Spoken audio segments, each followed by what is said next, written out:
Today, we're going to be looking at all the settlements that you can find in Fallout 4, including all the DLCs, how to unlock them, and some tips and tricks along the way that you mightn't have known. The first one is the fan favourite. This is Sanctuary. Very easy to unlock. Just go straight up to the workshop the moment you leave the vault, and boom.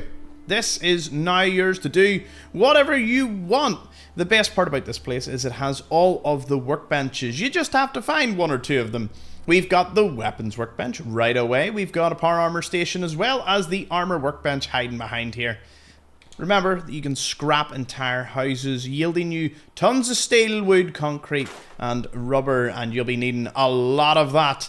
Remember that nearly everything can be scrapped except some of the damaged houses and some of the trees. This large one, for example, cannot be scrapped. The small ones, though, they're free game. Get yourself 20 wood. The street lamps are also brilliant sources of steel and rubber, as well as the ruined cars dotted around here.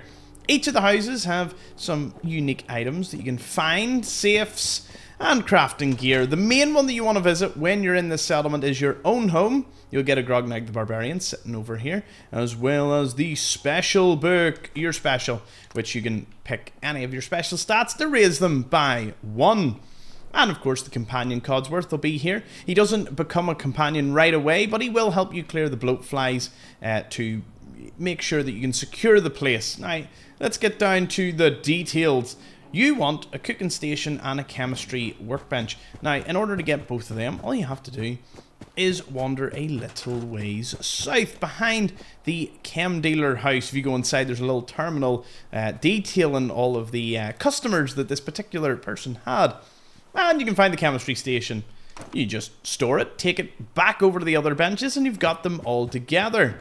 Now, we'll remove this ruined house just so we can walk straight on through and get ourselves this right here, a cooking station. There we go. All of the stations. You don't even need to craft any additional ones. And then one of my favourite aspects is there's some grenades inside this trash can that you can always find. Let's talk about production. This place has a rather large build radius at the edges of all the houses, and then out to the waterfront. You even get a wee bit onto the bridge. And since you've access to the water here, that means you can start building some water purifiers. You can see all of the resources that you need. From simple bits of scrapping, you should be able to get all of them near enough right away to get your first water purifier. That'll be one of your main income streams from your settlements, is purified water. Build quite a few of them, but bear in mind, the more you build, the more enemies that will attack you. When it comes to defense, Sanctuary Hills has these brilliant little plinths that you can just set a turret on top. Heck, you only need to do a wee bit of a jump. You can put them onto the corner of some of the houses. The two main points that you'll have to worry about on this particular settlement is the bridge, the side here behind the chem house, and the little creek that leads you right up to the vault that we just came from. As for the rest of Sanctuary here, you'll want to head on over to this house right here, into the root cellar. A place not too many people know about. You can get yourself some gold bars here, really useful for crafting certain things needed for your settlement. There's an advanced lock safe and plenty of food, drink for survival playthrough that you can find in here. Now, the one last thing that I would point out that some people mightn't know too much about is if you climb this tree, you can get yourself this little duffel bag. Weapons, ammo, and maybe a useful crafting item. Now, for farming, this place is equally as amazing because there's so much soil to plant all of the crops that you could possibly need. Now, of course, when you rescue Preston, you'll get yourself some people right away that can start planting and farming all of your crops. If you're in need of, say, potatoes, we'll be picking up some more of them later. Now, that pretty much covers Sanctuary Hills. It's a generous build height as well. Plenty of room. It's a great starter all round. Now, let's cross the bridge. Passing by the dead raider here. Getting yourself the duffel bag underneath the Minuteman statue. Before we head to settlement number 2. This is the Red Rocket truck stop. You'll find dog meat chilling about here. Another companion. All you need to do is greet him and he's good to go. Gives you a bit of extra carry weight and a faithful companion. There's some first aid sitting down here. And as for this settlement itself, very easy to unlock again. Walk on over and boom. Ready to go. It has a weapons workbench, albeit a different variation of it. Still works the same. Power armor station. Around the back it's got a cooking station. It's even got a wee armor workbench as well as a chemistry station. So again, if you want to use here or sanctuary, it's totally up to you. I think this is more for the solo players that want something away from Preston when he eventually occupies Sanctuary Hills. Once again, the build limit for this is quite generous. Only thing being is you will not be building too much in the surrounding area. You can build a staircase up to the roof here. It was a pity that there wasn't one already at the back, so you've got to do a bit of engineering yourself. In terms of enemies, they tend to attack from this direction. Sometimes they even come up here. So you could try walling it off, although while it does create a funnel, it does use a lot of your resources, which can lead to lag. That's the one thing about settlements, is you don't want to almost build too much because it eventually gets a bit laggy. In terms of a settlement size, though, one of the best tips I can give you is if you've got a weapon, usually the best ones to use are from raiders. The more mods on the weapon, the better. And all you have to do is open your build menu, and you want to scrap it. Now, the Alien Blaster is not a weapon that it wants to scrap. I suppose I should have dropped anything else, but I only seem to have unique items which you cannot scrap. So, say it's a pipe pistol with silencer and a few other mods, drop them all. If you don't normally pick them up, it's brilliant, because as you drop them, the size of your settlement will actually increase little by little in its total. So, a very useful tool, while, of course, scrapping anything means the size goes down at the top right corner. You'll see it ever so slightly drop down. Weapons with lots of mods on them are certainly the way to go. Now, when you are at this Red Rocket Station, I do want to point out that there is a little mole rat den that a lot of people seem to forget about. The mole rats will actually attack you after a certain amount of time has passed, so you won't be able to activate the workshop if they have already appeared, but they're pretty easy to take down. Heading inside to the mole rat den, get yourself a little fusion core over yonder. Now, you can't use your settlement or scrap anything in here. What there is there's a bit of a gas leak, so firing something to ignite it will kill the majority of mole rats. Walk on down this way and you'll find a little safe that you can open. And sometimes extremely dangerous mole rats. So again, you can let them attack you after a certain amount of time, or go down and exterminate them, and then they will never spawn, which is useful because their bodies don't tend to despawn, you see. Now that we've exited the mole rat den, start walking over towards the conquered water tower. This is one of the best places to get first aid and some purified water, not to mention that if you walk a little ways over here, you can get yourself a steamer trunk. And you'll be very surprised as to what you can find in that steamer trunk early on. Now, let's head on to another settlement not too far away. This is Abernathy Farm. Suppose this would be a good time as any to start talking about the settlements and connecting them up. You do need a perk for this. So, Charisma, head all the way down to Local Leader. To build stores and workstations, you need level 2. But level 1 can be got with only 6 Charisma right away, which will allow you to establish supply lines. That means that all the scrap that you have, so say I scrap that truck and it's worth 20 steel, if I connect the two settlements up by sending one of my settlers to start the supply line, it will mean that the 20 steel will be available between both these two settlements. Connecting Sanctuary to Red Rocket Truck Stop is a no-brainer, although you will need a settler in one or the other, and then they will start the supply line. You can customize these caravans as well, give them cool weapons, armor. They don't die, which is extremely useful, and it makes the roads safer as you connect more settlements. But remember, you only need to connect a settlement to one. So if Sanctuary is connected to the Red Rocket Truck Stop, and the Red Rocket Truck Stop is connected to Abernathy Farm, the three of them will be linked, so you only need technically one complete circuit around the map I'll show you what that would look like. Let's move on to Abernathy Farm. Now, the curious thing about this place is it has one of the highest build limits in the game, which is, you can build a really tall base here, like several stories high, which is awesome. There's plenty of potato plants, which means if you want to start farming over in Sanctuary, say you haven't cleared the United States satellite station Olivia yet, because you will need to get a locket. So speak to Blake, he'll tell you all about it. You can actually get the locket before even speaking to him, which can cut down the time quite drastically. And then you've got access to the workshop. Inside, of course, is their little home. Everything's regarded as stealing until you help them out, and even after that, some things can still be regarded as that. But there is plenty of ammo. If you sneak, sometimes there's no one in here, so you can make out a bit like a bandit. They've lots of fertilizer, making them a very useful place to visit early on, as well as lots of paint and gas canisters. A good supply of early oil. There's a little caravan over towards the ranger cabin if you follow the pylons, and inside it, it's got plenty of other items. There's lots of melons out the back, and if you harvest them, you can eventually sell them on to Lucy here, who will buy them off you. Connie, it should be noted, is also a really good vendor, and she'll give you a bit of a discount once you get her daughter's locket.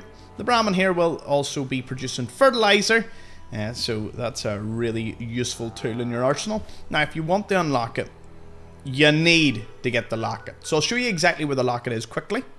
Satellite Station Olivia. Head straight on over and you'll have to fight your way through about a dozen raiders. Get inside. Head straight down. Pass the booby trap here. And if you are focusing heavily on settlements, my main recommendation is pick up everything. You would be amazed as to how useful the silliest thing is. Paint cans, paint brushes, everything. Don't be afraid to go back and forth between somewhere a few times if you need to, and always bring a companion to get as much bang for your buck. I swear, if you clean through several locations and you've got your settlements all connected and you just keep visiting a settlement, drop all your junk off, you will have so much junk that after, you know, playing through the game, doing a few quests, when you do go to your settlement building, you'll have lots and lots of resources to build everything to your heart's content. Grab the locket in here. With that, Abernathy Farm will be unlocked. With the locket already recovered, some raiders early. You can give the locket over, and boom. Got ourselves the workshop. Let's have a look at the build radius. Again, it's very generous. What a lot of people don't realize is just how far down you can build. Like, you have all this space. A lot of people seem to think it just ends here. Nope. All the way down. And to be fair, when I was doing my 100% run, I did not take advantage of the sheer amount. You can turn this into one heck of a farm. But with a lot of food and water that would be needed to supply this place, and all the settlers to do the farming, comes the responsibility that you're going to be attacked. And let's just say, in terms of defense, it's very open, very difficult unless you build a wall, and building the wall eats away at your settlement size limit. So, you know, you've got to kind of weigh these things up. But with a height advantage, you can stick a couple of turrets down in each corner, even in the open field, and they'll have a good line of sight. So I guess, you know, you win some, you lose some. But that is Abernathy Farm. From here, we'll be heading south to Sunshine Tidings Co-op now. Now, this place is brilliant, only because it's got a really funny robot who can be incredibly useful if he's around. Where'd he go? Where is he? Professor Feels Good. He's normally wandering about here.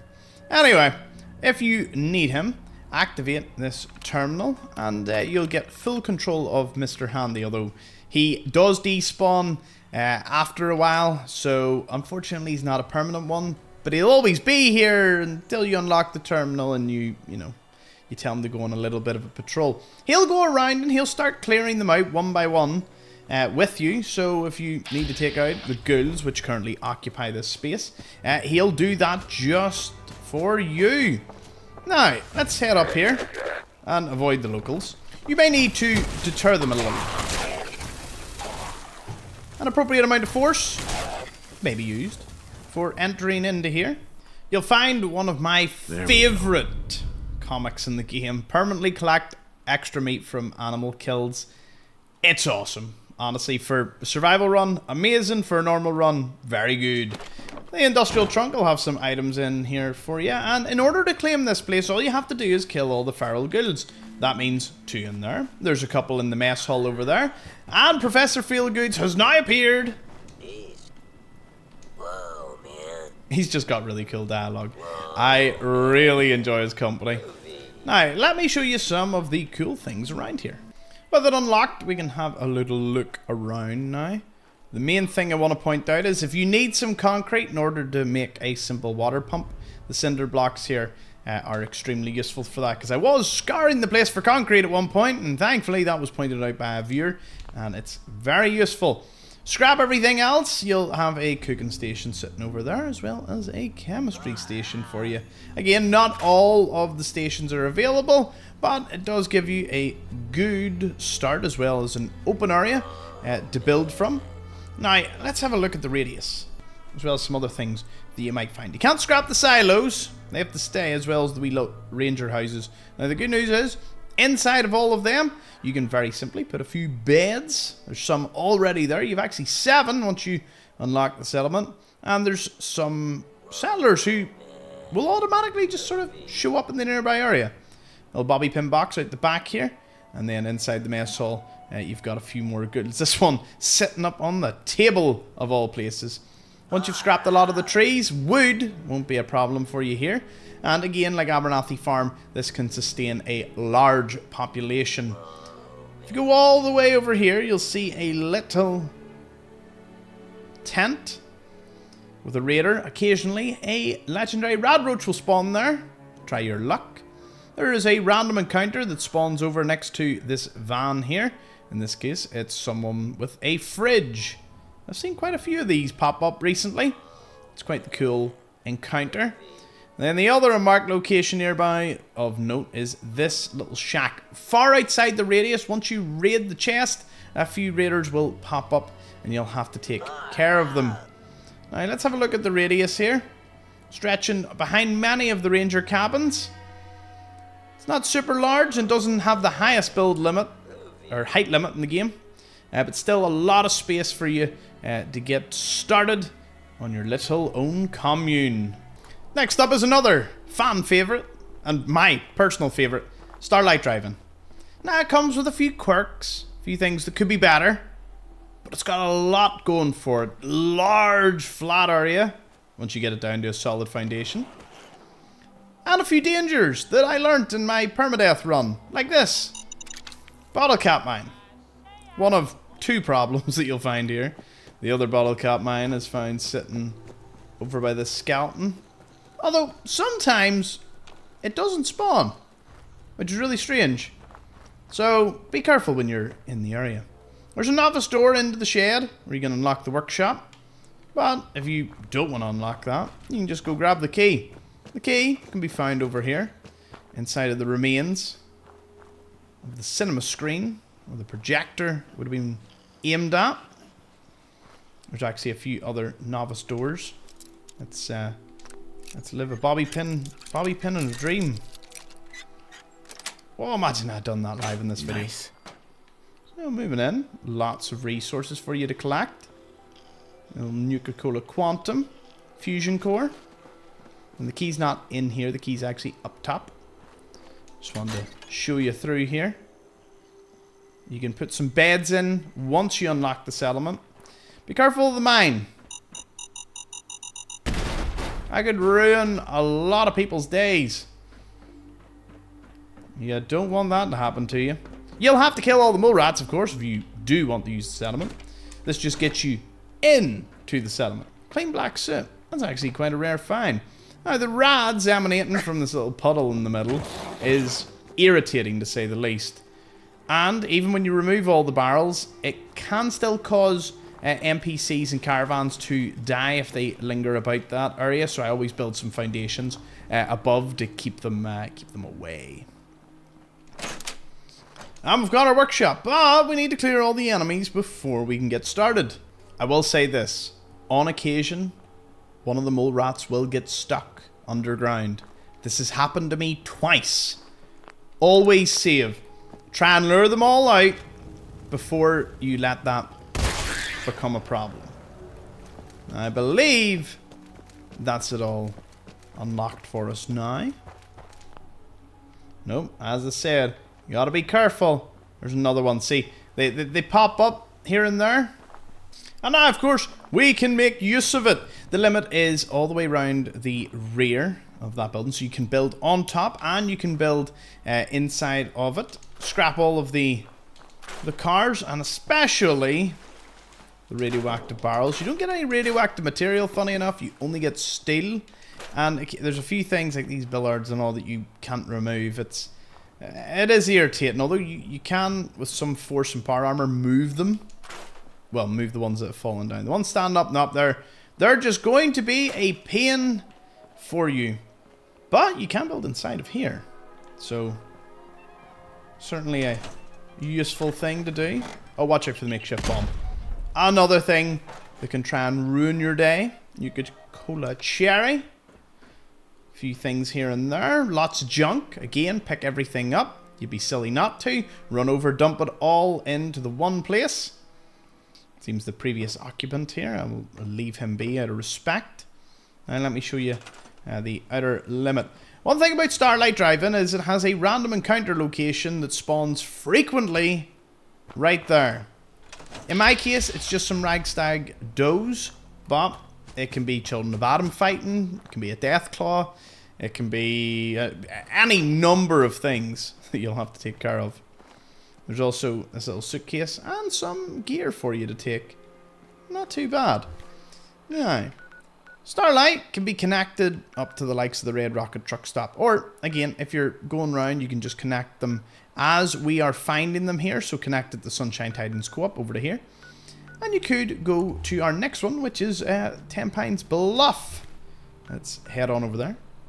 Now, this one does contain settlers and therefore requires a mission to unlock. Alternatively, there's a more violent option. You can kill the settlers. Killing them gets the same result. You unlock the farm, you just don't get any settlers, and you fail a mission that could potentially have got you some XP, as well as some starting settlers for your settlement. So let's talk about the settlement here. There's some rad roaches in the remains of the house, and if anything, this is one of the most irritating things about this settlement, because you can't remove it. It's just kind of stuck here. You can kind of place beds in it, but they won't be too happy about it, so you have to build some cover. Again, the build limit here, height-wise, is not that high, and a lot of the ground is extremely uneven. Good for farming, bad for placing just about anything else. So definitely not the prime one. If this was flat, or you could destroy the walls, yeah, I could see you building out some founds and making this a nice wee sort of bunkhouse slash barracks. But you can't really do that. It does have potatoes though. So get your settlers to work. Make use of the cooking station over here. Maybe build some wind turbines as you are on a hill, and it does look pretty nifty, to say the least. Alright, let's talk about what's nearby. If you go down to the train yard, there's normally a random encounter at that house over there. As for the train itself, there is a partial suit of power armor inside the cage. All you have to do to unlock it is go over to this terminal, follow the red wire, unlock the terminal, unlock the cage, and boom! You've got some power armor. Now, if we run along the train lines, in which you will find... not the usual encounter that you would see. There's a little sign. Now, this has some supplies. Radaway and dirty water. Go a wee bit further. You can get more dirty water in a stim pack. And when you keep following the signs, it'll take you all the way over to Tenpines Bluff. Now, it is part of Preston's taking first steps quest. 9 times out of 10, they send you the Corvega plant. There, I said it. It just seems to always be Tenpines, and they always send you to clear out the raiders at the Corvega plant. Don't know why they're a threat to them this far north, but, Outpost Zimonja is literally there. Just right there. I think they'd be the problem. But oh no, they want you to go kill all the ones at Corvega. When it comes to defense, this place is... it's you normally get attacked from almost every side. Predominantly from this one, so a few turrets, if you can give them a bit of a height advantage, that will work. You can put the turrets on the roof here, for example, to get as much coverage as possible. I tend to just build a little tower and stick some turrets on them, and boom, they can normally take care of a lot of the enemies that come your way. This place seems to always get attacked by super mutants for me, and they can be a little beefy enemy. They're beefy enemies, and they get very up close and personal very fast, because again, there's no clear line of sight for defensive turrets here. But set it up as best you can before moving on to Outpost Zimonja, which for context on the map is literally northeast. They are, I believe, one of the closest settlement pairs in the game. Not as close as Sanctuary and the Red Rocket truck stop, but still pretty close. So let's head northeast to one of the most dangerous early game settlements that you can find. The other ones there, all pretty easy to clear. Mole rats, some ghouls, nothing major in the slightest. But once we go over this hill, now we've arrived at Outpost Zimonja, the remains of some large radio tower, although these raiders don't seem to be using it to communicate with anyone. It's got one of the highest build limits in the game, 12 stories. In terms of the highest, Abernathy has 20 stories, making it the highest of anywhere. Graygarden and Finch Farm have 12 and 13 respectively. And then, of course, this one has 12 as well, which is pretty awesome. You can build quite the tower here. I built a very large concrete monstrosity the last time I was here. Your main problem is this dude, Boomer, as the name suggests. Big Boom. He's got a fat man and one or two mini nukes, and he's not afraid to use it, even at close quarters. So, yeah, don't go too close to him early on. Not great. Hell yeah. The astoundingly awesome tails here will give you a 5% damage boost at night. I've never seen nor made use of this, but I guess 5% is 5%. If you find yourself fighting at night, well, there you go. In terms of shelter, you can't dismantle too much. The fences and the cinder blocks here, they're free game. The shack bridge, you can remove that. Power pylons. But this station, for example, a scrap it all mod is pretty useful for somewhere like this, because, you know, I just wish, out of everything that Fallout ever did, the ability to just scrap nearly everything building-wise around here would have been a brilliant option. For context, 12 stories would bring you, I think, just shy of the tip of this tower here. Maybe actually a bit taller. You can see you can build out slightly further, down past the ramp there, out to the corners. And one thing a lot of people forget about is there's actually a respawn of mini nuke inside the middle of the field here. Boomer will sometimes pick it up if he's out of ammo, so again, don't let him get the chance. Take it off him before he can. Then you can start planting some extra potatoes. You'll be sent here, maybe by Pam, to establish the Mercer Safe House. Maybe Preston. There's many a quest that will send you just to clear this place out and clear Boomer out. You can do it at any time. And again, he is your biggest problem. Occasionally I get some super mutants fighting just across the bridge here. Maybe patrolling here. I lure them over and Boomer and them can fight. Even if he gets slightly weakened, that's good enough for me. And then if you travel a little further down the ramp here, you've got an additional outpost. A few turrets, and this raider's cooking up a storm with his little trailer full of explosives and mannequins. It's a wonder that it wasn't like a wee extension, like you could build the whole way down to that trailer, but maybe out of limitations, they decided against doing that. Now, we'll be heading much further south to the little quaint town of Covenant. Well known, well guarded, and quite the settlement to get, to be perfectly honest. Now let's jump right over to it. Welcome everyone to Covenant, the place that is the closest to a little quaint town that you find. Surrounded by turrets and walls, and it's really awesome looking. To get inside, you need to pass the safe test, speak to Swanson, and then you've got to go through a quest line before you end up being able to use the workshop here, which ends in one of two ways. One, You have to exterminate everyone. We won't go into the details of the quest too much. Just know that in order to start it, you'd be best talking to Honest Dan, and then looking around and maybe find a few notes here and there to begin the quest. I have a video detailing everything that you can find in Covenant, all the notes and where they are in a separate video, Guide to Covenant. Right across to the west, I will say, is where you can get the quest going by going into their compound, their little safe house over there. Now, more on the settlement in this episode. They have plenty of beds, and when you're in the workshop mode, you won't be able to go inside. Well, you'll be able to edit every single one of them. They have bunk beds, which is quite unique. They've also got double beds that say they only sleep one. Cool. Anyway, they've got a little garden here, but not enough to sustain them. So once you take control of the settlement, if you ally with them and keep everybody except Honest Dan, you'll have already a certain amount of settlers income, and yeah, pretty good. Just lay down some water. The defenses for some reason don't register. I'm not sure if that's a bug or if they do after a while. And there's one dangerous thing that you need to know about the settlement. There is a wild mutt fruit in the corner here. If you harvest everything and you accidentally harvest this, every turret, every settler will aim their gun and kill you. I only know this because in the permadeath run, it was like my 10th attempt at it. And accidentally picked up the wild mutt fruit, and yeah, I got sent to oblivion. I was all of a sudden playing Skyrim at that point. Elder Scrolls, or I was playing the Elder Scrolls Oblivion at that point. Busted again. There's a little terminal here, Master Lock one, that you'll be able to open as you process through the quest, reading notes, figuring out what's going on around here. Now let's talk about its build limit.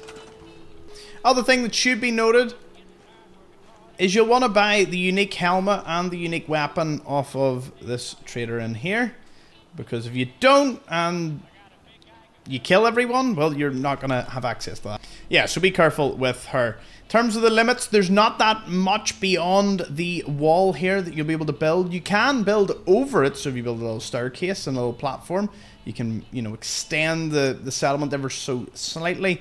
Its height limit is very limited though, so you're not going to build like a very large tower here at all.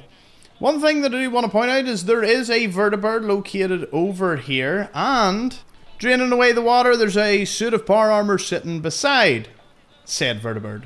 It's definitely one of the stranger settlements that you'll find in the game, requiring its own little quest line to unlock. Again, you could just kill everyone if you want to unlock it right away. It's an extreme option, but it certainly is one. Now, let's go to Greentop Nursery, located further to the east. This one is also requiring you to either kill all the settlers or do a quest for them, which might involve a kidnapping. Maybe there's ghouls nearby that need cleared out. Whichever way, you need to get allied with them. And here we are at Greentop Nursery. Inside, they're growing a very healthy amount of mutt fruit, one of the largest supplies in the game.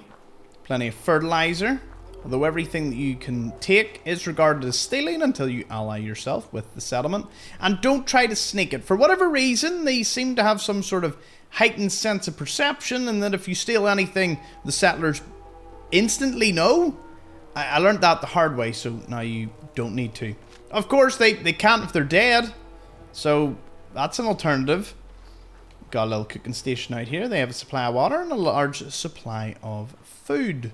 Some beds already placed down, some oil, and other things scattered about. Alright, let's have a little look-see at the overall build limit of this place. There's some trees that we'll be able to get wood. The billboard is out of range, but the car and the tires, lots of rubber, lots of steel, connected up. Can you get the edge of this lorry? No, you cannot. So, let's have a look. You can build all the way to the edges here.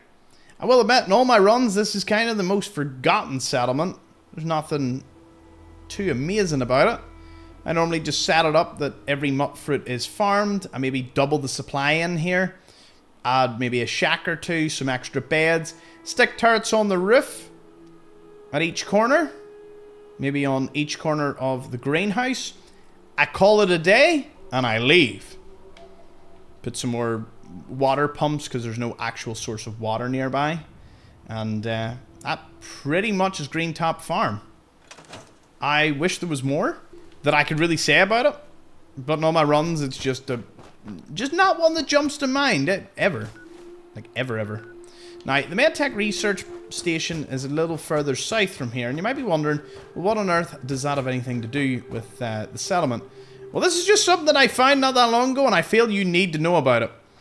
If you go over to this car, and you grab this Jangles the Moon Monkey, you summon a behemoth. I did not spawn that in. I did not know about that, and I have about 4,500 hours in this game, and I only learnt that about 20 hours ago. So, hey, I'm always up for this game teaching me something new. Now, there's sometimes stingwings, mongrels, raider patrols around here. But let's talk about an honourable mention of somewhere that is not a settlement, but it should have been. Breakheart Banks. And it breaks my heart to show you that it's not a settlement. Now occupied by a group of super mutants, there's a consensus from the release of this game that this should have been a workshop, a settlement.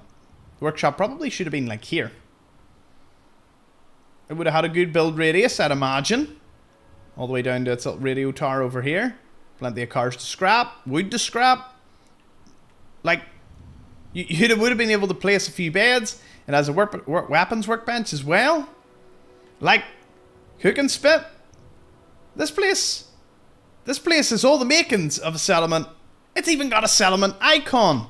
For whatever reason it was cut. Perhaps they thought it would have, combined too many locations nearby. Like you would have had Greentop Nursery within a stone's throw, and then the Slog not that far away. But the idea that this would have been a quest to clear out the super mutants to regain this little farm, where you would have started. Look at all the corn and all. Like, it's long been a confusion as to why this was never a settlement. When it just looks like one, smells like one, has an icon of one, and yet isn't one. It'll forever be in my heart as a settlement, though. Now on to the Slog. One of the more unique settlements in the entire game. It's full of ghouls. And one of the only, if not the only, Tarberry farm in the game. Only thing is, when I harvest them, they never respawn for me. But it states that they should respawn in the guidebook. I'm going to assume that that's some kind of bug. There is Wiseman, Holly, Deirdre, and a few other ghouls. Arlen, we can't forget, one of the main designers of the Giddy Up Buttercup for Wilson Automatoys. You find there's quite the story and background for Arlen, and he will send you to find some stuff for him in the factory and the HQ in the downtown area. There's an armor workbench, and inside plenty of beds. Beds is the thing this does not lack. And you can even put some water purifiers in the swimming pool. How cool's that? Now, let me show you the build radius of this place. You will, of course, have to do a quest for Wiseman, not Arlen, in order to unlock this settlement.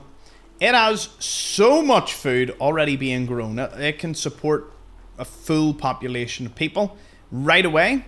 Again, all you need to do to make this place nigh unstoppable is a few water purifiers in the pool. Tarberries, as I said, are a bit buggy and sometimes don't respawn, so you don't need to worry too much about it. Not that you can even plant additional ones, even if you could harvest them. And I'm pretty sure they count as food, which is also, well, they do. They count. They count as food, but you can't place any more tarberries. So that's kind of sad, but it is what it is. Let's talk about build radius. It doesn't include the diner, the bus, or that little platform over there.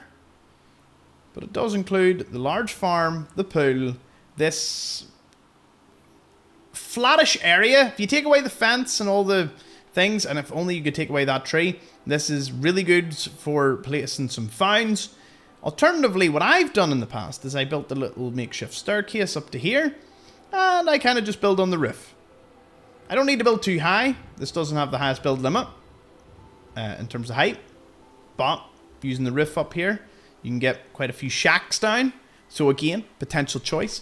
If you're doing the latest update, the Enclave camp will be over here, where the Enclave will just be a bit of a nuisance. You can attract them over, though, to fight the raiders over at the Slog, who, again, can be a bit of a nuisance. So you're dealing with two nuisances. And the one thing everyone forgets is, see this trailer on top? If you can jetpack up here, there's a little military steamer trunk, which, to be fair, it's a very large investment for something that isn't a unique item, and, you know, it's very difficult to get up here, but, hey, it's a hanging trailer with a trunk in the back that not a lot of people know about. So, again, not too bad. The cooking station, armor station. I think that's all the stations that they have here. Yeah. No weapons workbench or anything. So you will need rank 2 local leader if you want to build any of those. Yeah, Ireland doesn't have any additional ones in here. But cool characters. They're all ghouls. It's got a unique flair to it. Maybe this was placed, and because Breakheart Banks wasn't chosen, there's a potential chance that's what the conflict was. Just didn't want too many settlements in too close a radius. Now we've arrived at Coastal Cottage. You'll find Marlurks fighting raiders here. With a little hidey hole. Looks like a little Marlurk nest. Very close to the coast. And in terms of locations, you got the macro fish packing plant. Go a little further north than the Cano residence, you can go to Far Harbour. And if you're linking up Far Harbour settlements, I tend to use Coastal Cottage. It doesn't create a caravan as such, as you don't get someone like walking north towards the Nakano residence. But just to keep the map looking nice, I tend to have the supply line go to here.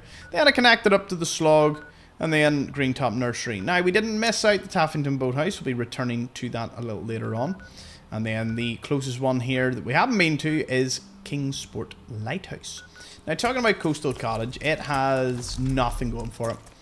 It has a couple of nasty enemies, not a large amount of land. It's got literally about 3 things around it that you just don't want to see if you're ever doing any sort of settlement building. So let me show you. We'll start off with the obvious. Look at that settlement build radius. It's tiny, right? Okay, so it is, Thomas. It's tiny. There's a raider ambush that comes from when you try and get some cement and some supplies here. They'll emerge from on top of the cliff. If you don't spawn it in, you've got some turrets, say just sitting here. They will start firing on the raiders. So that's something to remember. Then loads of dead Yaogwai and a nasty, usually legendary Deathclaw is sitting over here. There's a few random spawn points. And if you really want to get down to the nitty gritty, a queen will wander around here in this little area. But it comes with a bit of a silver lining. We have a trader sitting over here. And he sells a unique variety of items and junk for you. Can't be recruited, sadly. That's not all. There's one more thing. A random encounter can occur, in this case Mr. Gutsy, on top of this bridge. But underneath, there's the little hidden bunker with a glowing one, a fusion core, and lots of ghouls. So while this place certainly has some flair around it, it's awful. It's so bad. You can build some finds. I've seen people do amazing builds, but the patience required, even to get this up to a very low standard, it's difficult. I normally just place some finds, flatten an area out, build a load of shacks, get the beds up, place whatever farming equipment that I can, plants, potatoes, corn, and then I put some turrets on each of the corners, some on vantage points. I tend to build a wee bit like a turret tower. Like, you know, I would put like a floorboard here, place a turret facing this way, this way, this way, this way, you know, facing all 4 corners. It tends to do a good bit of defense. Heavy turrets are not to be messed around with. And that is pretty much Coastal Cottage in a nutshell. To unlock it, kill all the Marlurks and the raiders, and this little slice of beachside heaven is all yours. This brings us up to Kingsport Lighthouse. It's got a nice building and lighthouse out the back, as the name would suggest. It's currently occupied by children of Adam, who, let's just say, don't want to share the place. You can see the previous residents and a trader that called by also wasn't treated too kindly. Now let's talk about the build radius of this particular place right here. In order to claim it, kill all the children of Adam. Pretty cut and dry, that one. Let's talk about the radius. It encompasses the dock area, so you can scrap quite a bit. I tend to put quite a few beds in here, sheltered, easy to access, and the NPCs can walk up and down from it with ease. When it comes to the lighthouse itself, you've got a little glowing one inside and a steamer trunk, so you'll want to take care of that one. It's so cool they've got a glowing one inside of a lighthouse, and he glows when you're like looking up at it. Anyways, enough fanboying over what the children of Adam were doing here. More beds inside, and lots of areas to grow food. If you take out all the trees in the car here, I tend to just place some founds, some shacks over in this little corner. It's defensible, I must say. The attacks normally come from over this little direction. So place some turrets. Sadly, the line of sight is cut by the trailer, so bear that in mind. And I always place a little turret at every corner, because sometimes when attacks spawn, they path in very weird ways, and they'll try and outflank you. So don't give them the opportunity, and have all your corners checked out so you can take care of all of them. On a related side note, we just got the arrival of the Pink Explorer merch. So any ladies out there looking at representing the community, keeping the show going here, keeping the lights on, we've got all the Explorer merch. We got this in white, got it in black, and now, of course, limited edition pink. Though limited edition may keep it around. It's extremely comfy, and yeah, hanky. Next on the list is Croup Manor. This place actually holds a special place in my heart, because in 100% run, I built this into an amazing looking settlement. It turned out so well, I loved it. Located south of Kingsport Lighthouse, just across the bay here, and not that far away from Libertalia and the Nahant Chapel.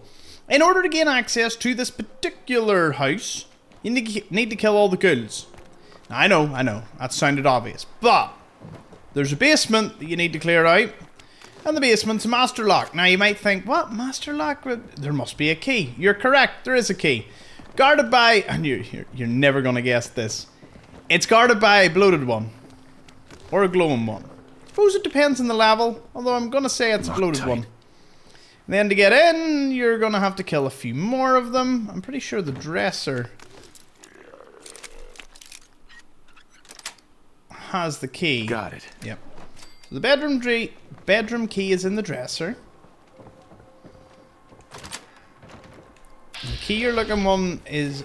Oh no, the key's in the dresser. It just so happens that this dude's here. I have found a really cunning way in my pacifist run how to kill all of the ghouls here. Now, it does require a little bit of a setup. Simply get them all together, run down into the basement, open the basement, jump into the basement, get all the ghouls riled, get out. Use Jet to run up here with all of them in tow. And what you want to do is head east, right, past two of these houses. Now, the ghouls are pretty smart. They're all going to chase you. Now, you may get super lucky in that there's some fight going on at this restaurant, and all the ghouls will then start attacking these guys over here. In some cases, they might already be attacking ghouls. Then you summon the deep one, the majestic queen herself. He'll be more than happy to help you out with your ghoul problem. I lure her over to Croup Manor, and she kills all the ghouls for me. Again, that was used in a pacifist run, but if you're at a lower level and you are wanting to unlock the settlement here, it's certainly an option. You could argue it's an extreme one.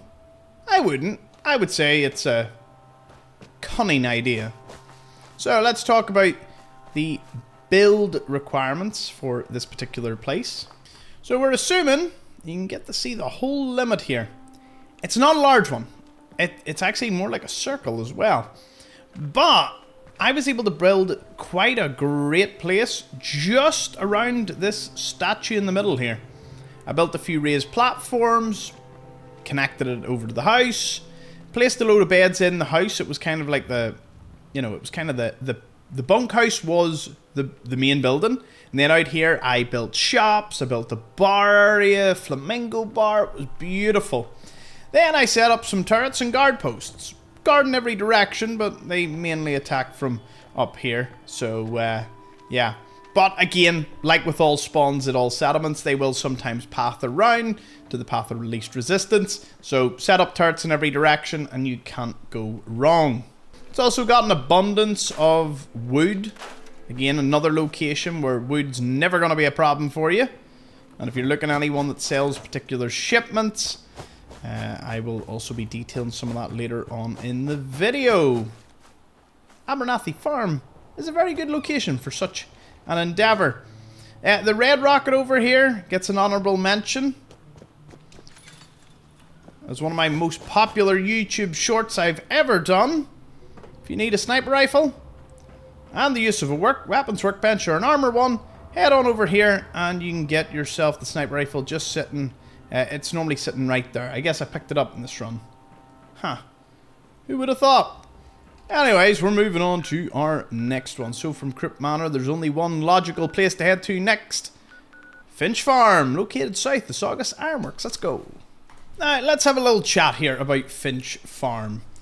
It requires a quest in order to unlock it. Alternatively, as with all settlements, you can kill everyone. But let's go down the nice route. Speak to Abraham. He'll tell you about his son who decided to go off to join the forged over at Saugus Ironworks. Go over, save Jake or kill him or whichever. Come back, report your job, and you'll get a reward as well as access to Finch Farm. It's a very popular caravan location for the travelling traders. So you might find Doc Weathers, you might find Lucas Miller. There'll be quite a few of them passing by here. The workshop itself is sitting just around the bend here. And with it unlocked, you can see that we already have 16 food, 3 water, 0 power, 0 defenses, and some beds. It's very easy to add additional beds into this room here. Scrap everything and you'll get plenty of oil, scrap, and glass for your troubles. They've also got quite a cool amount of signage. Abraham's doing well for himself here. Now, let's talk about the build limit. And when I say build limit, I always mean build height. It's tall enough that you can build right up to the freeway here. Now, again, it would require maybe 2 elevators or a very intricate staircase. But once you do get up here, it's free game. You can build to your heart's content. It looks like the way the map boundary was built, they kind of knew or figured out the players would try to get up to the freeway. It's just strange that this isn't one of the ones like over here. If this was at slightly less of an incline, you would at least be able to walk up to it and then build. It's just a little strange that they extended it enough that they knew you would go up here, but they didn't have part of the freeway. Like, all they had to do was push this out to where it kind of went flush here, and you could walk up it. And then you could have alternatively scrapped everything and built Finch Farm up here, and it would have kind of resembled like Arafu from Fallout 3, which I've been playing through my 100% run. Love Fallout 3. Love doing 100% runs. Be sure to check that out if you're ever wanting to see some more content from me. Anyway, moving on. You've got several settlers already. My plan for you is you can barely squeeze in 1 water purifier. It's probably better to just set up an intricate number of pumps more than anything. So harvest what you can. You can double the size of the farm. That's easy. Build a little radio tower. Recruit a radio beacon. Get a few more settlers in here, and this place will slowly grow over time. Get it hooked up to your settlement supply line. You could put it to the Slog, put it to Kingsport Lighthouse. Again, you only need each settlement to be connected just to one another. Now, the chain will break if one of the caravans gets downed and you're nearby. So, you know, you can connect them all to a single one. Like, they all can be connected to Sanctuary, for example. And they will all walk between this settlement and Sanctuary. It just looks really messy on the map, and I like my OCD thought of just connecting one to the next and the next in a nice organised fashion. So the Slog will be connected to Coastal Cottage, then Kingsport Lighthouse, and then Finch Farm. And then we go down to County Crossing next. And nuclear power. The old ways, although these were actually cooling towers more than anything, maybe full of coolant. as it appears something's being filled up next to it. Unmarked location, has a flamer. I hate that Fallout 4 never had a pyromaniac perk to give you more damage to fire weapons, like the shish kebab and flamer, or the heavy incinerator that they end up adding with the update. But anyway, we're here to talk about Conti Crossing and not about the fact that you don't get any fire damage and it makes them useless after a certain level. With my grievances out of the way, we get yet another source of mutt fruit. A large source. Now, County Crossing will send you to probably clear out Revere Beach Station. They'll probably send you to clear out the National Guard training yard. Somewhere close, usually. Then you get several settlers and a fairly large build area. Let me show you exactly how much. So, you get the farm area. You can't scrap the tractors, unfortunately. You get a few small shacks, which you can put some more beds in. You get 2 settlers. You can get rid of this truck. It gets you a lot of steel. And heck, probably the most important part is you'll be able to set up a water purifier or 2. Heck, even an industrial one if you can squeeze. Wonder how many you could squeeze in here. 1? Could I get 2? Yes, you can get 2 heavy industrial water purifiers. Now, when it comes to defenses, likewise, we set up wee vantage point for my turrets, or I set them just at each of the corners. In terms of attacks to this place, they can come from any direction here. It's a very clear line of sight. So again, give your turrets a wee bit of a height advantage, and maybe a wee area for the enemies to funnel in, although building the wall around here, again, size is a problem. Scrapping weapons can allow you to build a wall, but it will make the area a little laggy if you obviously build too much. Now for the place you all thought I missed, over to the west, the Taffington Boathouse, which is arguably super close to Covenant, and it maybe should have been covered a little sooner, but you know what? I think it fits in very well at this point. So, let's talk about it. So the place is infested with blood bugs. These little vermin are extremely annoying. Yeah, that's what I've classed them as. Extremely annoying. That's what yous are put down to. They're killing some very unhealthy looking Brahmin. And in order to gain access to the workshop, you just have to kill them all. Which sounds easy until you realise that there's not 1 but 2 upstairs, and they're pretty nasty. There's a novice lock steamer trunk, a little advanced lock safe, and a Mary Sutton, which you can read or note, and that eventually leads you onto the boathouse. And look at this thing just sitting. Let's talk about the build radius. Inside, you might have to, build a wee bit over the roof so that the beds are sheltered. Happiness stays up, keeps everyone happy. Got a little cooking station and a little kitchen in there. Outside, there's a couple of cars and plenty of trees.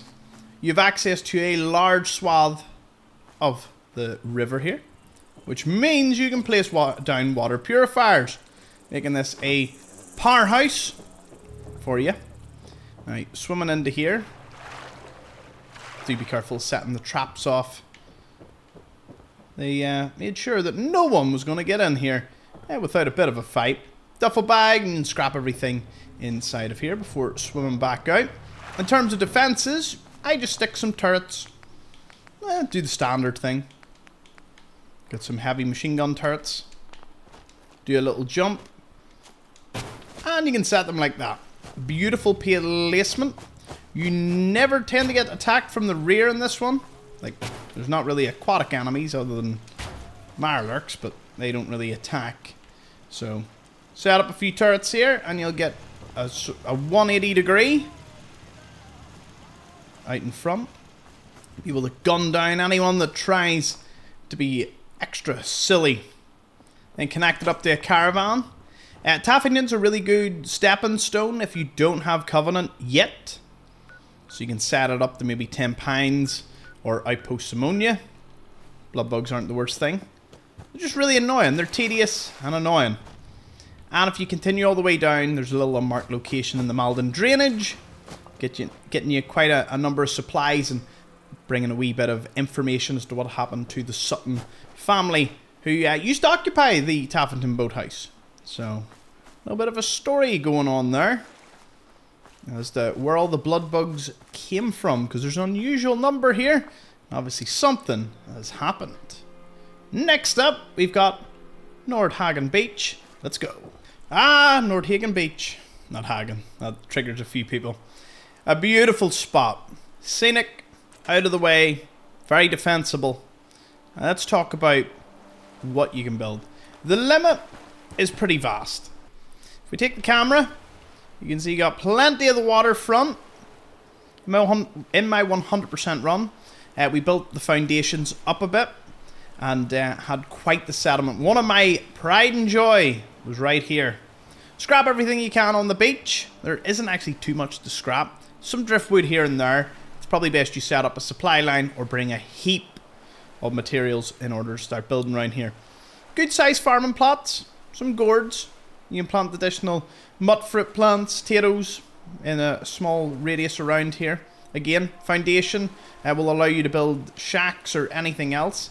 Its height requirement isn't very tall, but it doesn't matter too much. You've got a wide, flattish area to work with. I always set a missile turret about here. Enemies tend to spawn they come across the bridge, or they come from Libertalia direction, occasionally even from Fort Strong. So again, it's another one of those places where you want to place turrets facing multiple directions. Now, despite the fact that they shouldn't come from the sea, occasionally I had a raider kind of stuck under the water here for some reason. Again, it's Fallout 4. Bugs are a feature, and therefore you will need to take into account some of these things. Setting even a turret or two on top of the little starting area should give you enough defense to go on in the beginning. Alright, let's talk about a little unmarked location that we have not that far away. Now, the reason I always love to show this particular location off to anyone is combat rifles are some of the best weapons in the game, and finding one can be a little difficult, especially for new players or not very high leveled players. So it's good to know that there's a stranded tank nearby that happens to have just what we're... Hey, don't let that go off. Automatic combat rifle can be found here. It's always a combat rifle. Now, what type of attachments is up for debate, depending on level, luck, and other factors. But who doesn't love a combat rifle on a very patriotic camp nearby? Hoorah! Right, so we've had a little look at Nordhagen Beach. Near Easy City Downs, the Boston Airport, the Pudwin arrives and the area becomes generally pretty safe. Not that the Pudwin, even when they take Fort Strong, the area isn't much safer. It'll still get the wee random attack from anyone. I wish attacks would go down if you did clear surrounding areas out, but that's not a mechanic that we play with, so therefore we don't think too much about it. Now on to a settlement, Bunker Hill. Good old Bunker Hill. Now, this one does require some criteria to unlock. Number one, you've got to complete the quest for Kessler. Secondly, you got to get banished from the Institute or finish Bunker Hill, where you didn't really side against them. Doing that will allow you access to one of the wealthiest settlements in the game. For you see, because Stockton has all his caravans run through here, and they've got many vendors, there will always be a really large supply of caps that you can choose from, and the moment you take it, you get a really large amount right off the bat. It's brilliant. If it wasn't, you know, a critical moment, if you're doing like a specific Institute run and all, you might need to change a few things in order to unlock it. Now, if you do arrive here, you can talk to Tony and to Joe, and you can stay here, do a little quest for them. Of course, Deb sells a unique weapon or two. And then there's a skill book at the top of the obelisk, which, funny enough, you can only build halfway up it. So let me unlock the settlement and I'll show you all about it. Of course, it's sitting behind K over here. It should be mentioned that doing Kessler's quest and Deb's one, where you clear out the National Guard training yard, will lead you to getting extra caps for each of the vendors. It's something that's never really mentioned, and when I discovered when I was doing the guide for this location, that's a really cool thing to know. So now that we've got control of it, you can see that there ain't too much you can scrap in terms of buildings. There's a wee area here and there that you can add your own little flair, maybe some more, you know, places to place beds. Alternatively, a lot of the existing buildings can already support just additional beds. You can use the back here for planting of a lot more crops. But again, it's all about the caps, baby. This place, you'll be rolling in it. And if you add your own vendors, they'll all stack together to give you a really large boost to your economy. Although it does require a quest that only occurs later on in the game.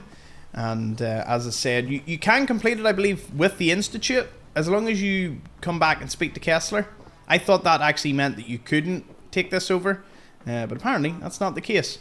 So again, the build limit's only about halfway up the obelisk. And if you go all the way to the top, you get a Live and Love magazine, although you might get dizzy doing that little path. I know I certainly do. Now, let me talk about something that is nearby. Again, I always love to point out a wee unmarked location you might not have known about, as they are some of the best things in this game. So jump through this little gap, or you can walk around to it, and you've got a little house here. You'll know it right away from all the undead ghouls. Go inside the abandoned house, and you'll find a little story as to perhaps where ghouls came from. That's all I'll say with that one. Now, there was a place that we didn't look at, and that was the Boston Airport. I'm not gonna lie, I completely overlooked this one unless I'm doing a Brotherhood of Steel run, and even at that, I still sometimes forget about it. The Boston Airport, a place occupied by ghouls, and then eventually by the Brotherhood of Steel. The one thing I can tell you about here that I didn't know about, thousands of hours of playtime later, this. There's 2 police protectrons that you can release.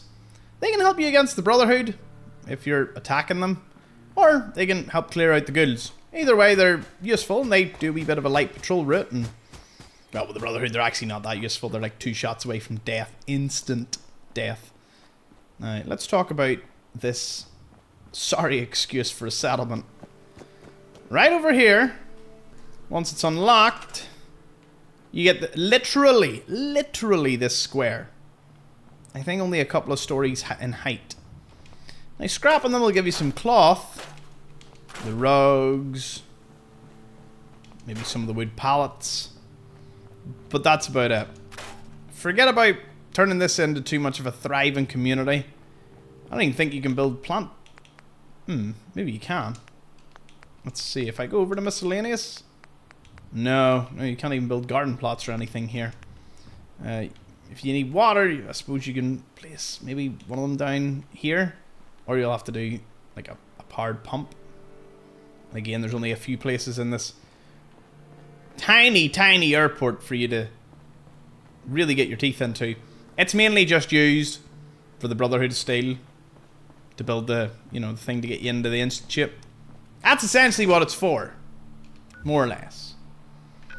Because you can connect at the Nordhagen Beach and all have resources, but again, you can't build too much.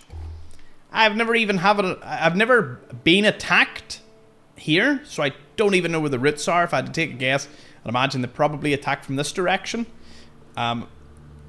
If the Brotherhood aren't here, if the Brotherhood are here, like, they'll defend this place themselves. So just a few turrets at the front here to give you a good view would be all you need, essentially. Alright, so from this point, where to next?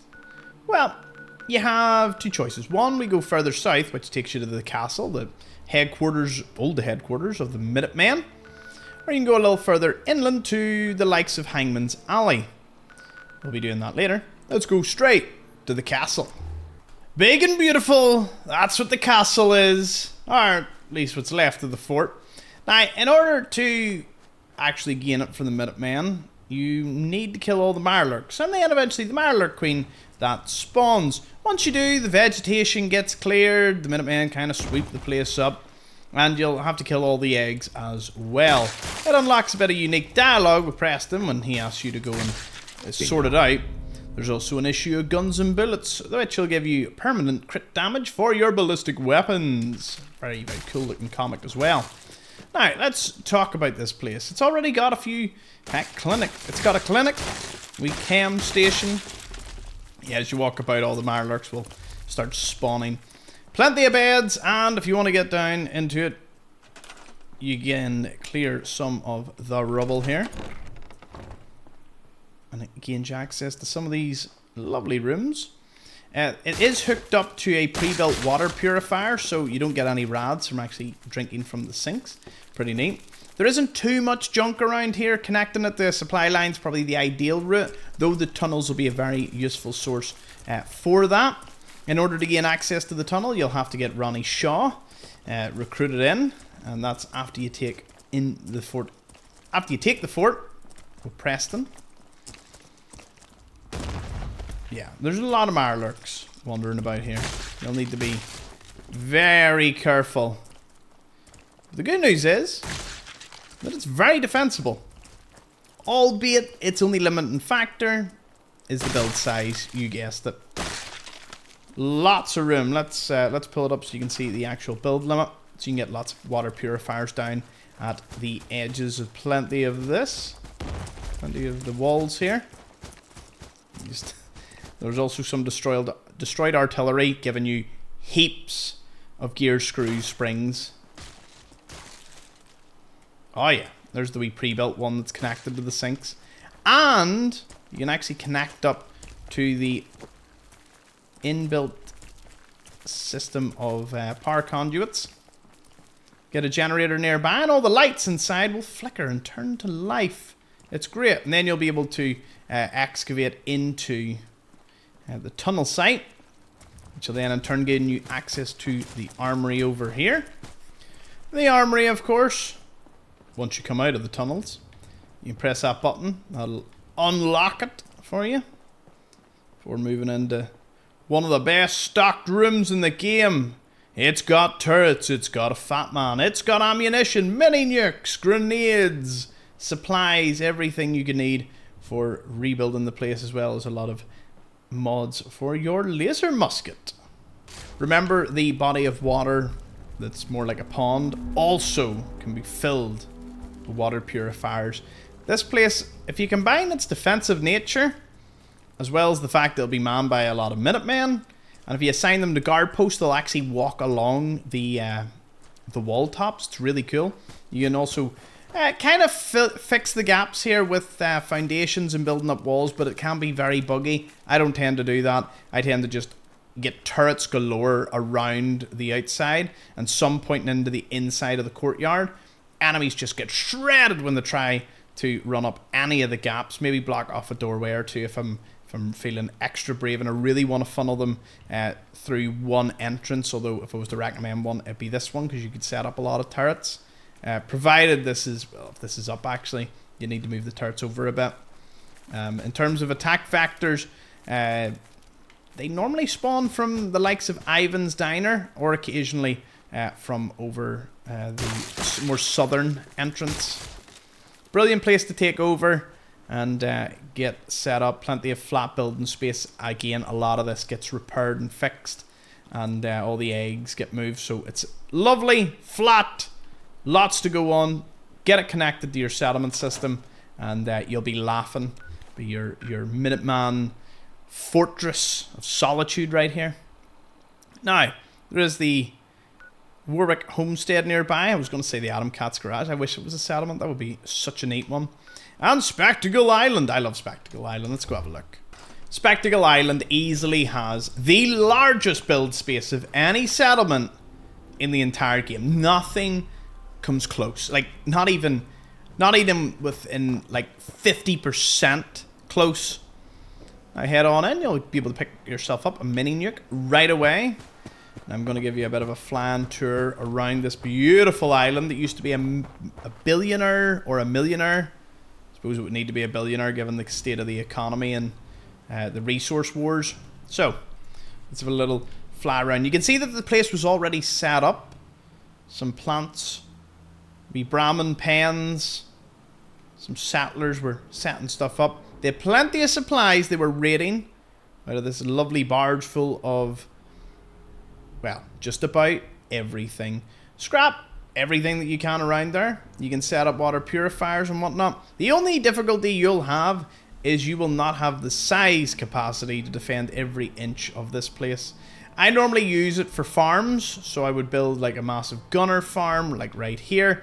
Remember, when building farms of any kind, say, a gunner farm, you will be attacked by a lot of gunners going to free their brethren. Same as death claws, same as any animal or human or creature that you hold up. That is a higher likelihood to attack that settlement. So, if you want to activate it, in order to gain access to the workshop, you'll need to flick this switch. In order to flick this switch, it needs power. To get power, you're going to have to go over to that little boat over there. So far, so good. Sounds pretty easy. Now, what about enemies? There's a couple of Marlurks.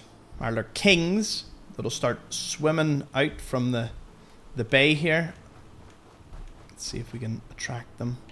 There's one. I think there's a second one will also swim up. So you've got some Marlurk kings. That little shack that I was talking to you where you've got to pull the power, it's also got some Marlurk hunters surrounding it. But let's go talk about this particular building right here. Well, say building. Tugboat. On board is the Luck Bobblehead. My favourite bobblehead. +1 luck. Luck of the Irish. What's not to love? You know when you're given a fat man and you find a mini nuke at the other end of the island, you know something's about to happen. Hit the circuit breaker and you're going to find out. When you F around, you have a high chance of finding out. A queen will suddenly appear, marking your first major issue. Excellent. But there's a bobblehead the bit, so I don't mind in the slightest. Killing her will net you quite a bit of prestige for yourself. There's no actual currency for prestige in the game, but killing a Marlurk queen always feels very good. A lot of the shacks can't be scrapped, unfortunately, but if you need wood, well, we can certainly say that this island is not lacking in that department. In fact, if you clear cut the entirety of the island, you'll have more wood than you'll ever be able to use. And I mean that. Like, if you're able to use it, that's actually impressive, more than anything. Now that actually causes more to appear, but now you're able to use the island, so, you know, 50-50. Should be mentioned that over there's a lot of fertilizer and there's a power armor station sitting way back over there. And then, the thing that a lot of people forget, and it's probably one of the coolest little Easter eggs that I find. I say Easter egg, let me show you. By draining away the water, you can see a few things. You swim over there, swim over here. 2 Nuka-Cola Quantums! Now this is under the water, as you can see.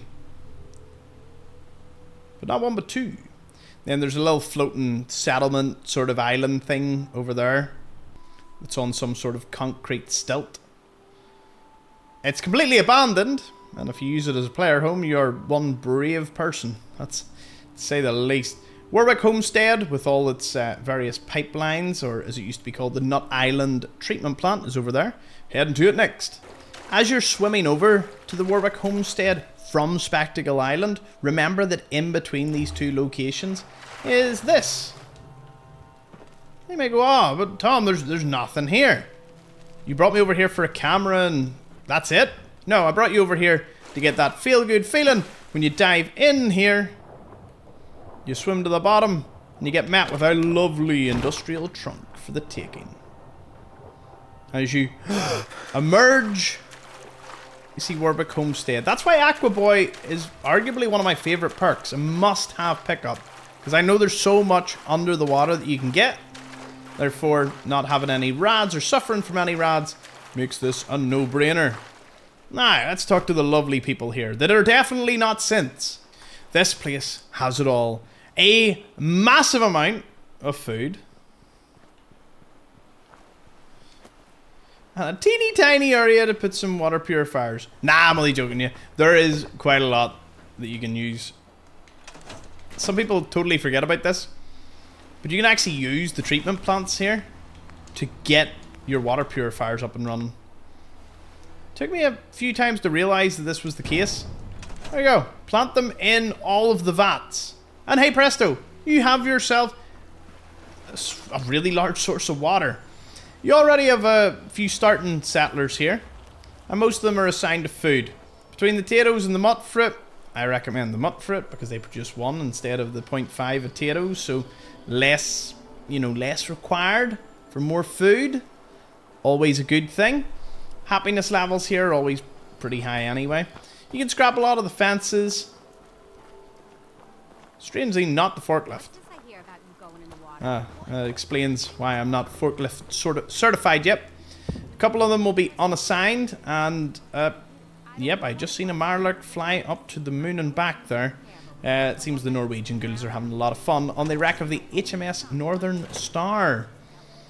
Plenty of beds. Set up a radio beacon. Get this place recruiting, and you'll be swimming in food, swimming in water, and swimming in caps before you know it. Get a few stores set up.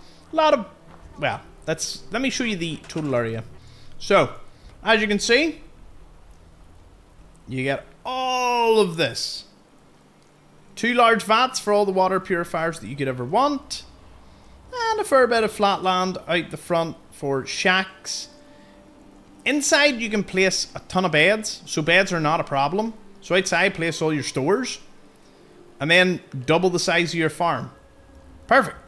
Now in terms of defending, this place has uniquely one way it's going to get attacked. This way. So I set a few turrets up, build a few maybe foundations to set more turrets up, and as I said, I always put 1 or 2 at the back for good luck for the defense rating, and maybe to not totally overwhelm them, to make it look like the enemy have a bit of a chance, so they can, you know, sort of pour in and then wipe the rest of them out. I think it adds for effect more than anything. Let me fly up to the FMS Northern Star. You find a little bobblehead just sitting on the edge here. Little bobblehead just overlooking our beautiful settlement, though the weather reminds me more of home. Giving me that Northern Irish weather right now. So yeah, this place used to be called the Nut Island Treatment Plant. No longer called that, of course. What's inside this bit? Been a little while since I actually went inside the storeroom. You can scrap some of the things in here. It's mostly just going to get you metal and the likes. But yeah, the vats can be used for water purifiers. Let me know if you did not know that. I love to show little tips off like that. And yes, there may be a synth or 2 amongst some of them. You'll have to do the Institute quest line if you want to learn more. Well, we've done the homestead. Where to next, you may add? Straight over to Jamaica Plain. Now, this is another example of a extremely tiny place in what is a very large town.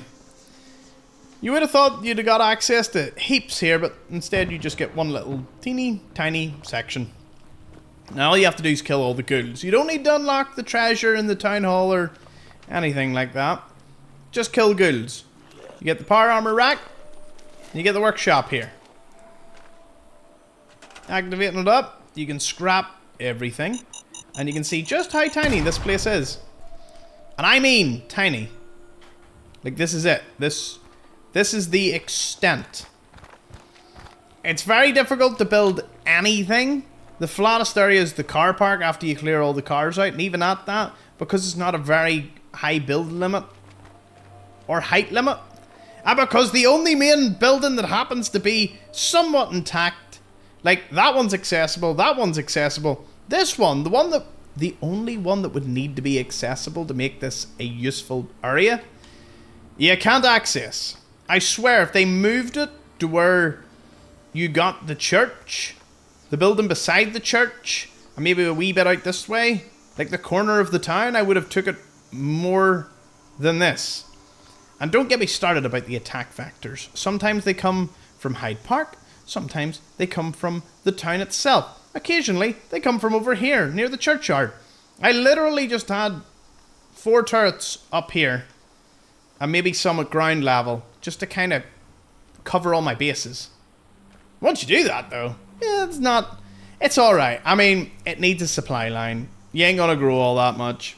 You ain't even gonna get water from anything. I would say it's arguably the worst, and that's a bold statement, like the worst settlement. At least one of the top 3 for that rank of worst settlement ever. It's just garbaggio. It's the worst. Why? Oh why? I don't understand. After seemingly ragdolling on Jamaica Plain, Quincy is an honourable mention. Again, it should have been a settlement. but it's not. You can never unlock it, even after you retake it, which is really sad, because again, it's one of the most settlement-looking like places ever. It doesn't even evolve back into a town. I would take it as that. It's amazing you couldn't move Preston and everyone to Quincy after you retake it. It would have seemed fitting, but I guess the Sanctuary Hills was just a new start for them. Anyway, let's go on to somewhere that is actually a settlement, and honestly, it's one of the worst in the game. Yeah, you literally have one of the worst next to another one of the worst. So let's go over to the Murkwater construction site. Occasionally, this is called the Mercer Safe House, because Pam might send you here. So let me show you why this one is also awful. And I have a hard time fighting between it and Jamaica Plain. Well, firstly, there's a Marlick Queen. That's never a good start, and I don't like it. So you've got to deal with that. A house that you cannot scrap next to a shed that you cannot scrap. Brilliant. Not a lot of flat building room. Brilliant. They can attack you from every direction, except the south, because you're basically at the map limit. Also awesome. You're in a swamp, and you get attacked by some of the highest level enemies in the game. As you know, the difficulty level of Fallout 4 and the creatures you encounter increases as you get further away from Sanctuary and like an ever-expanding circle. So this is just about as bad as it gets. But you don't get the build room of Spectacle Island or the farm and beautiful sights of Warwick. This shouldn't exist. Honestly, I'll throw the gauntlet down. This should not exist as a settlement. It's awful. Don't know who would you ever want to use it. I can think of 10 other better places. The Wilson's Automatoys Factory. The Suffolk County Charter School built round the roof and the outside of it. You know, whatever. Then there's Somerville Place. It's the next settlement we're going to look at. But again, this place shouldn't exist. It just shouldn't. Let me show you some of the interesting things around it, though. If you go over to this little collection of concrete bunkers, you open the door, a siege breaker will appear. Don't ask where it comes from, it just appears into thin air and it tries to kill you. Hey, the random tank that a load of viewers said that I spawned in or something. So this is a random encounter, and the way I look at it is, it's kind of to showcase, because APCs can randomly spawn and the Brotherhood look like they're getting out of the back of it. I think the gunners, some people say they're salvaging the tank. I believe the tanks actually work. But because of the game engine and limitations, you never see them moving. But it is pretty cool to see a load of gunners around one of the pre-war tanks. That's awesome that that spawned in. Next to the crashed vertibird that isn't random, there's a suit of power armor. So again, there's some cool locations around here. Kind of like the sort of veterans hall with the rifles. It's unmarked, but has a dead trader at it with some chems. Again, like, lots of cool stuff, just not settlement worthy at all. It's so bad. So anyway, let's get away from the awful, terrible settlements to Somerville Place. There's a few children with presumably their father or protector. They'll send you on a quest to go help them with something. Kill ghouls somewhere, kill raiders somewhere. There's some beds, some loot, and a bit of a farm going. It's not the worst. It's the closest to the glowing sea that you can get a settlement. So I guess it's got that going for it. You can scrap everything. It gives you somewhat of a flat. If you have a really good imagination, you can build a lot of founds. If you could take this tree out, it would make a lot more sense, but you can't take any of the super giant trees away. Now, let's talk about build radius, being a key part of any settlement build. Lots of wood. You're going to get a lot of wood here. That's where the adventure and the fun ends. You get all the wood, and you can make a fairly large farm. It's very hard to defend, because the enemies can attack from virtually any direction. Less likely from the south, since you're so, south, near the map border. They tend to come from the north here. I just set up a couple of turrets. Again, some on the roof, as we normally do. And you might want to cover it up, because sometimes you place beds here and the happiness level kind of tanks because of the rain. So bear that in mind. I honestly, in the 100% run, this turned into my Deathclaw gauntlet place, where I would have built like 10 cages of Deathclaws and kind of just let them all brawl it out with me. That's what I used it for. So again, this gets like a solid like C tier. C minus. Not the worst by any means, but certainly a a baffling one at the southern portion of the map. So where does that take us to from here? Well, funny enough, the glowing sea is null and void. There's nothing you can find there.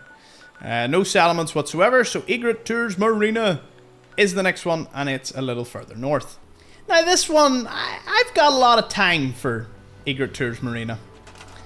It's not the largest build area, but once you scrap the cars, it has the one thing that I think every settlement should have had, which is a medium plot that's flat enough that you can just, you know, if you're not into building and you just want to place down the prefabs, like, you can get away with a couple of shacks here.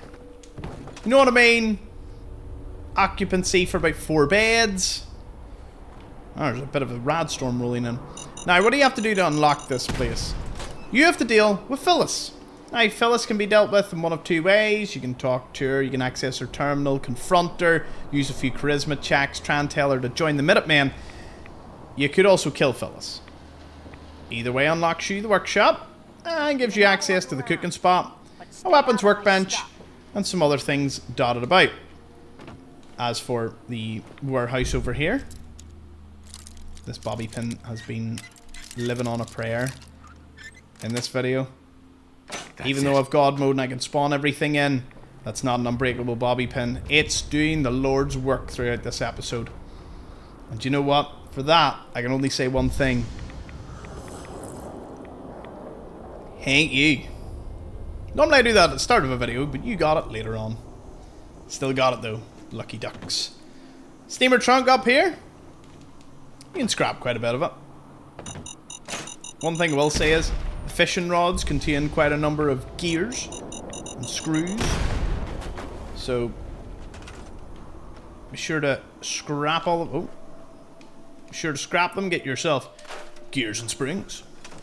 Now, jumping across and not making it means we can jump down here.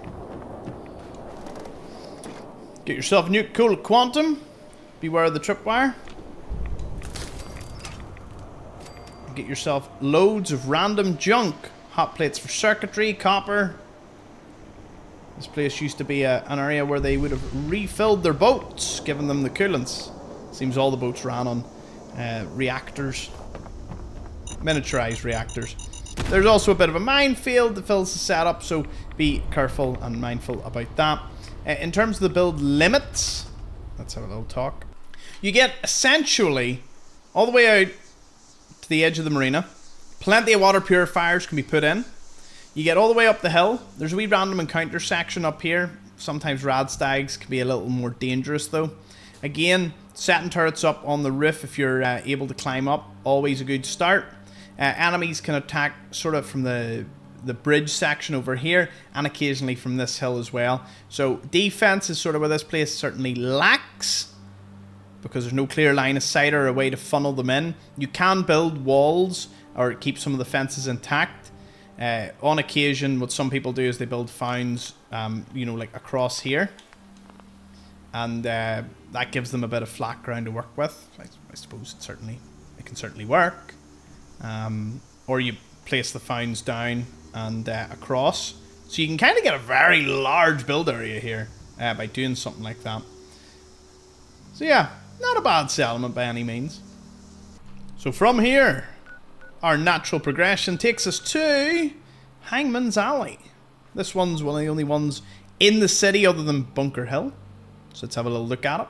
Very important point. We just fast traveled on top of Hangman's Alley. Do not open this door. Or unlock it. It's a novice lock. Don't unlock it. It'll save you so much headache. Yes, it gives you easier access into the streets towards Diamond City and whatnot. But if you don't unlock it, it means that this place only has one vector of attack from enemies. One. That's it. Which is brilliant. You can also scrap the majority of it, which is pretty awesome. And it gives you a bit of a base within the city. If you need concrete, there's some cinder blocks over here to build some water pumps. There's a cooking station. And a weapons workbench for you. Very good for a solo survival playthrough where you really want to stay into the city. Unlocking that door is no problem. In fact, if you leave either door unlocked, you know, you've only one way to really deal with, but I prefer to leave that one locked, unlock this one, And then you can place a few turrets, and the enemies literally only have this one vector of attack. Unless you unchain this. Then the 2 entrances into your funnel. So leave 2. If you leave them, they can only come from that way. They could bug their way in, but that way. That's it. Very defensible. It's a pretty awesome location in that regard. And the one thing that I want to show you that I am sure you mightn't have noticed is this. Look up. And there's someone with a little sniper rifle sitting up here. You might wonder, how on earth did I get to him, Tom? Well, that's easy. Said and done. You've got to go all the way over to Backstreet Apparel, which is over here. Fight your way in. Fight your way up to the roof. Walk your way round. Jump, jump, jump. Jump. You might have to use jet. Jump over. Climb up. Up to over here. Jump over here. Jump to here. Jump to here. Jump over here. Work your way round. And boom. You get yourself a sniper rifle. It's a very difficult one. You could, honestly, you could fire a missile and it might knock it like flat over here. That could be a way to do it. It'd be quite funny, to say the least. You got the wreck of the USS Riptide over here, and a little tip is there's a mini nuke sitting on the front bow of it. A lot of people forget about that mini nuke. Respawns as well. Making it quite useful. So let's talk about the limits of Hangman's Alley. So you can go all the way to the doors, all the way up to here. So again, you could just take the barricades away, place a load of turrets to just fire at anything that comes through that little gap. And then you've got all this. Build height's not that tall. Maybe I think it's 4 or 5 stories in here. And you won't have any enemies bothering you from this entrance. If you close the door, they will open it. But if it's locked, they won't come through it. Big brain play. Next up, we have Oberland Station, where you find the alien blaster not that far away. You have to wait to level 20, and then the alien spaceship crash lands just over that hill there. Let's actually show you where you can find the cave. So this is all okay, nothing's happening until level 20. Then you will see the alien spacecraft crash.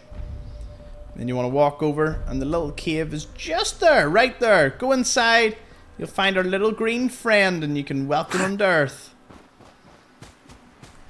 Now this settlement is a very easy one. Speak to the settler, no matter whether you've rescued Preston or not. They'll send you on a quest. 9 times out of 10, they'll send you to Backstreet Apparel to rescue someone. There is a chance they may send you somewhere else, but that tends to be where they send you on a kidnapping, a rescue mission to someone that has been kidnapped. They're growing lots of potatoes. There's 2 or 3 of them here. 3 if you rescue the other one, they come back. A little cook and spit, and the way station up here. Some beds, and a decent enough build area. I normally place some turrets on either end of the railway track because it gives a good clear line of sight. And then at the back here, I normally build it up to where there's a bit of a walled off area all the way round. Again, some more turrets, and I sort of funnel the enemies round to the railway tracks best I can. You've quite a large size limit for this one, and if you scrap weapons and ammo, or well, just modded weapons, you can get even more. And because there's nothing really around here, the lag isn't that bad. So yeah, that's one of the best ways to do it. Your biggest problems nearby is Beantown Brewery, but the raiders are all inside, not outside, so you don't have to worry about them. And the worst thing that could happen here is some mongrels walk by. So brilliant settlement all round. I love it. I've used it a few times. If it wasn't for the fact the uneven ground, but some foundations can sort that out right away. Now, on to our last one before DLCs. We're on to Graygarden. I don't know why, I just love Graygarden. Maybe it's because they're robots and they don't annoy me too much. They don't speak. It's great. They have loads of mop fruit, one of the best things in the game. And overall they supply a large number of food. You can see they're actually assigning to each of the foods here. And whoa, up to 31 food already. And 3 water. Throw in a few more pumps. You're not going to get any water purifiers here, so you can forget that. But you can build up to the freeway, as it is included in the overall build limit. Now, what I did was I actually built some founds over the edge here, and made use of all this technically flat ground once you build the founds out. And what is that there? Is that a floating eyebot? Some height you were flying out there? Fly high, eyebot, fly high. Now let's look at the total build limit here. I keep saying build limit, I mean height. It's one of the highest in the game, 12 or 13 stories, meaning you can build right up to the tippy top of the freeway here. And why wouldn't you? Look at this. The only problem is that, well, you can get onto the freeway, just the first part. Would have been cool that you could have walked up this. It's a bit like Finch Farm in my complaint. This should have been more accessible, so your settlers would actively walk up it if you chose to build up on the top here. Again, I want that Arafu feel, and I just have not got it with any of these settlements. Man can dream. Hopefully in Fallout 5 you can get like an Arafu style one, because I think a freeway where the first section's kind of fallen down and you can go onto it and then it's completely cut off is probably one of the best settlements you could get. And there looks to be, like, a lot of the freeway round the map is used by gunners and other factions for that very purpose. So you just would have thought that would be more of a thing. There's a couple of named robots here, and one of them will send you round to the water treatment plant, the Weston Water and Treatment Plant. It's inhabited by super mutants and mirelurks. Very deadly, very difficult to deal with early on. You could do a bit of a gauntlet run, sneak into it past the super mutants, run by all the mirelurks and the few turrets. It's tough, but you could do that. It's not out of the realm of possibility. Usually I assault it once the Brotherhood of Steel arrive after I kill Kellogg, because the Pwidwin, when it's passing, will land a vertibird full of troops, and they'll usually take out all the super mutants, so your only problem then is the mirelurks, and by that point in the game you should be able to deal with them. Now, you can expand the farm quite a bit, and settlers will live side by side with the robots. I usually throw Codsworth here. I feel he would enjoy the company of other robots. At least that's the sort of canon I have for it. You can see the build limit includes most of the freeway, as mentioned earlier, but not too much up the hill. Now, in terms of enemies, they can come down from the railway line here, so I tend to just have defenses all along the rooftop of the farm here. And then just at the edges, wherever I can get it, just right to the edge, a few heavy turrets. They tend to do quite a bit of work. I haven't really been attacked from this side before. It's normally either from the northern part of the railway line, or they attack sort of from the unmarked house over yonder. But again, awesome settlement, brilliant, and our final one of the base game. Now, we're going to go over to Nuka-world and see its one and only settlement. I'm amazed it only got 1, but Far Harbour got 4. Strange how that works. Behold, the Red Rocket Station in Nuka-world, the only settlement in Nuka-world. This is pretty much it. And it's only unlocked once you turn the power on at the very end of the DLC. So there's no like slowly working on it or anything. And usually by that point you'd probably be turning it into a raider outpost. It is a power armor frame station, an armor workbench. And if we look around it, not much else going for it. That's pretty much it. So not only does it not have all the workstations, what it does have is very little, and that's it. Now, does its build space save it? It's an extremely flat area, I'll give it that, but if I take you on a flying tour, it has one of the largest, flattest areas in the game to build. This should all be positive, except it's not, in that I have never used this in my life. It's never even crossed my mind. Once the Nuka-world DLC's done and you're back and forth, you tend to just not... I don't tend to go back after I finish exploring. So if there was one that I could have started building as I was starting the DLC, sure, but you can't unlock this till the power's on. So it's lackluster, it's pretty useless. There's actually some stuff on the roof. You don't see that too much. I mean, let's keep to the positive. You can build a very large farm. Tick. You can build a fairly large amount of space for housing. Tick.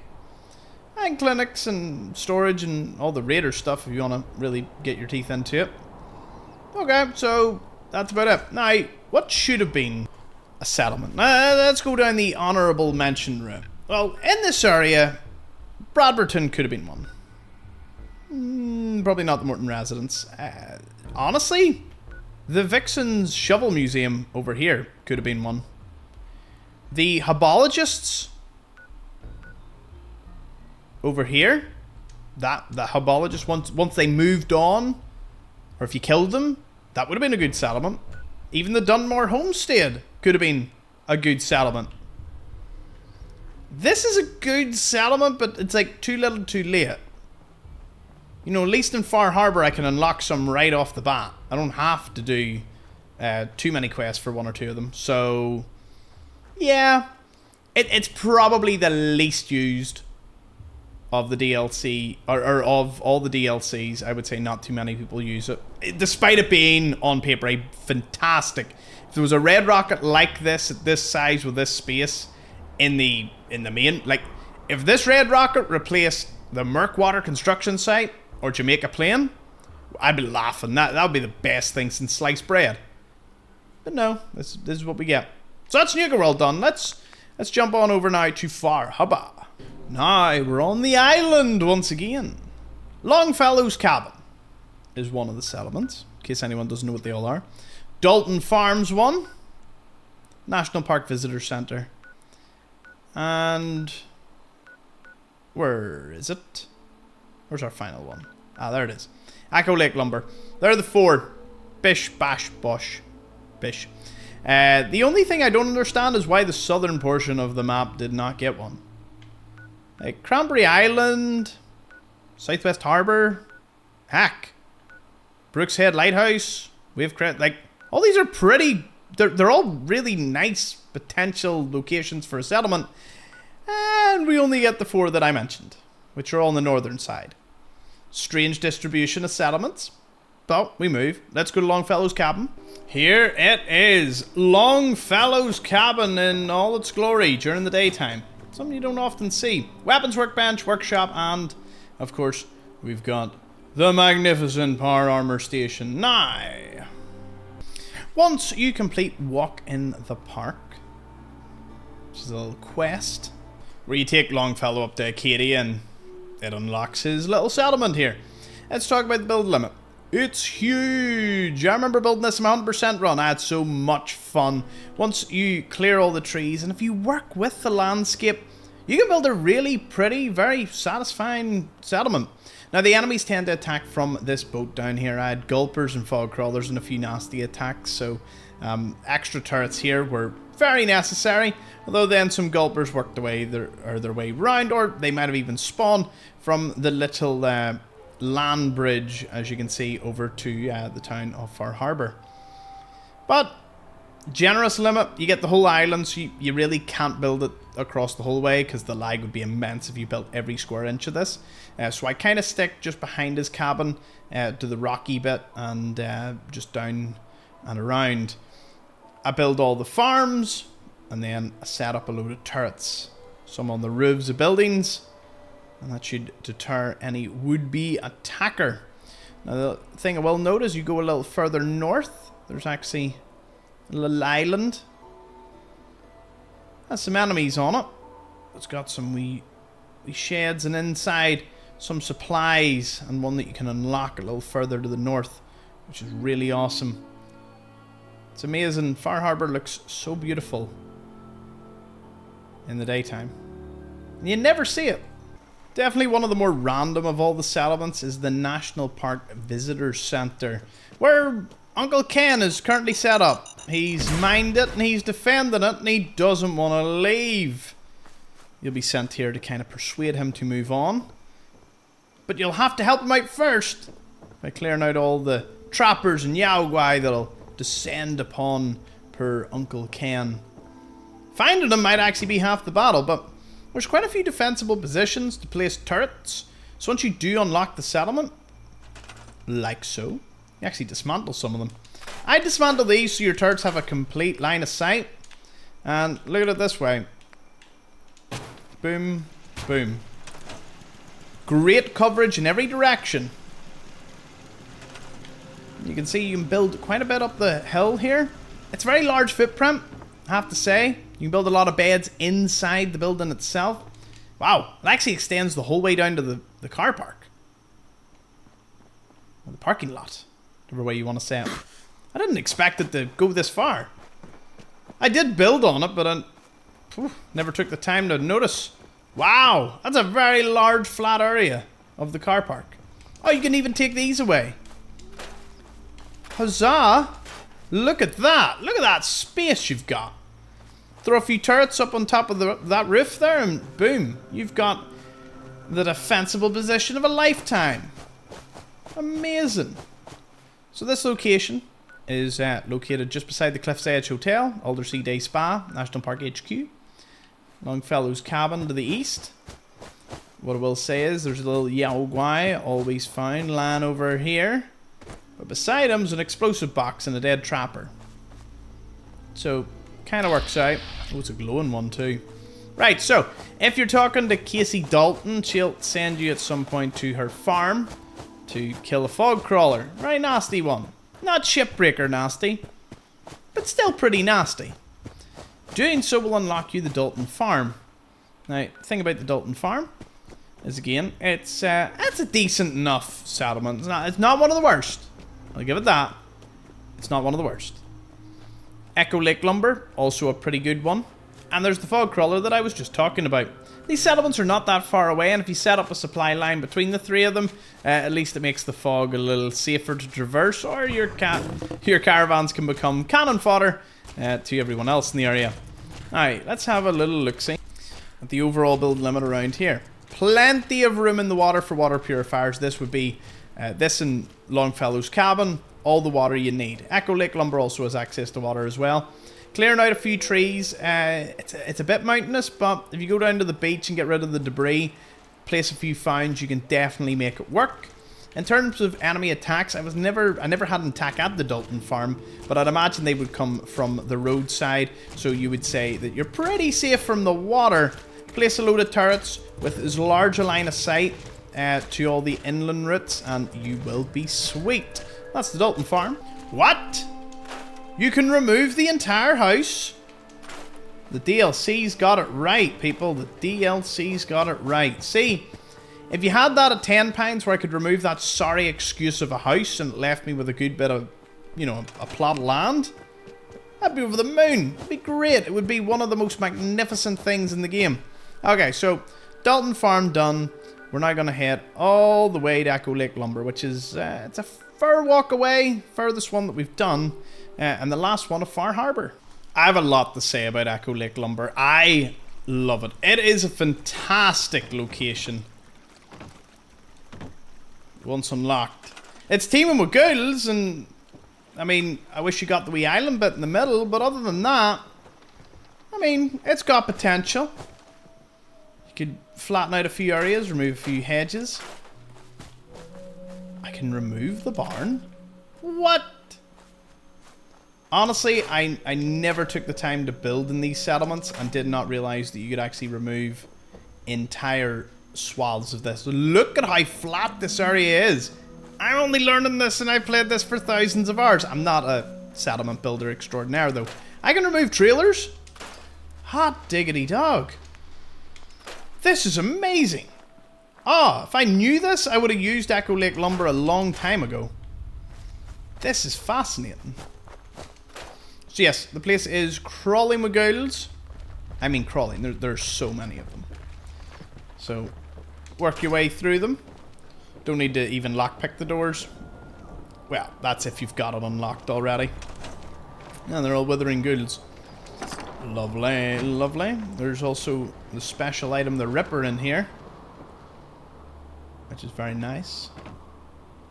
If I can remember where it is, be even nicer. The terminal talks about somewhere where they're building like some illicit product.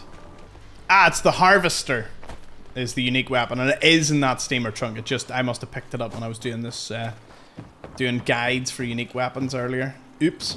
Anyway, crossover, and we're completely forgetting the settlement to go into the bunker where we're going to get some daddy-o. Can't build or do anything with this particular place, but there's some first aid, fertilizer for making your own chems, and of course, daddy-o. If any of you are wondering what Nurse Daddy-o actually does, gives you +3 int, +3 perception, and -2 charisma. Very rare. You rarely ever find it, so it's always worth knowing. Little duffel bag underneath there as well. Also, in the recording of this video, we went to 130,000 subs. Thank you so much, everyone. Our little community of explorers continues to grow. Let's look at the actual build limit here. Right out to the edge. You've obviously got that massive flat area now that you can remove basically all the buildings. Can't remove this main building. Although it would be funny to watch them all fall down. Or the bandstand. They don't move, but build a load of shacks, plant a few things. Now, where do you go to actually unlock this? Small Bertha over at Far Harbour. Speak to her, she'll send you here. Clear it out, go back, speak to her, and she'll send over a few settlers, and they'll get this place back up and running. You've also Bryony's Bait and Tackle, where you can get yourself a giant hermit crab sitting out front as well. That concludes Far Harbour, meaning we've only 2 more locations to go to. The Mechanist Lair and Vault... Is it 88? From the Vault DLC. Now on to the Mechanist Lair, which requires you to complete the Automatron DLC. This place can't grow food and is extremely tiny, but it deserves to be mentioned anyway. Certainly not my favourite one, I never ever use it. And here you have it, the Mechanist Lair. With not much lighting going on. It's a relative... No, it's tiny. It's tiny. I don't know why you would use it. Honestly, you can scrap a few things here and there. There's some things for power. I don't even think you can set up a recruitment beacon. I don't even know. I would never ever use this place. Ever. I don't even know if I was forced against my will that I would want to use the Mechanist Lair for anything. Now, of course, you do have to defeat her. Or ally with her, or do whatever you want. And you can't build in here, so you can't... Don't think you can touch any of the robo-brains that are sitting typing away doing work. The only bit you're allowed is this.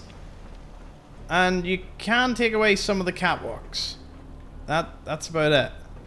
I mean, again, you can fast travel straight in and out of this place. Has it even updated for me in the map? It hasn't. Like, the symbols like there. I don't get it. I really don't know why you would use this. If you've ever used this, let me know. I'd be curious to hear what exactly you do.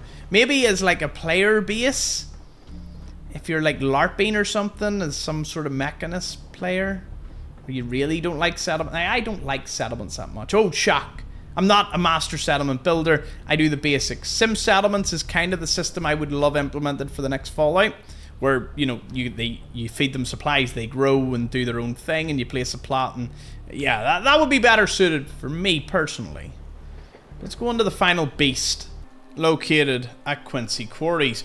But just before we go there, slight note. If you need shipments, here's the best places to go to. Good Neighbour, go to Daisy or Cleo.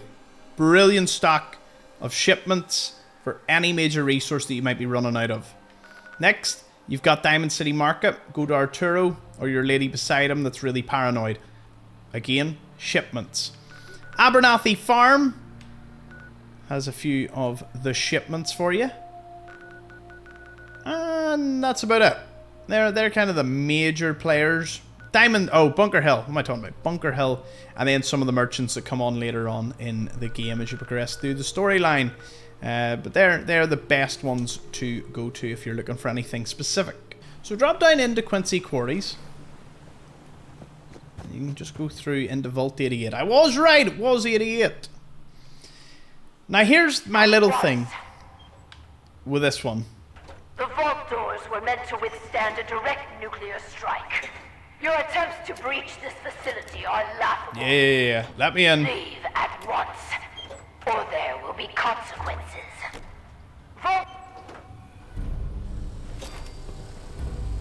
The raiders they're all alerted, but they don't care.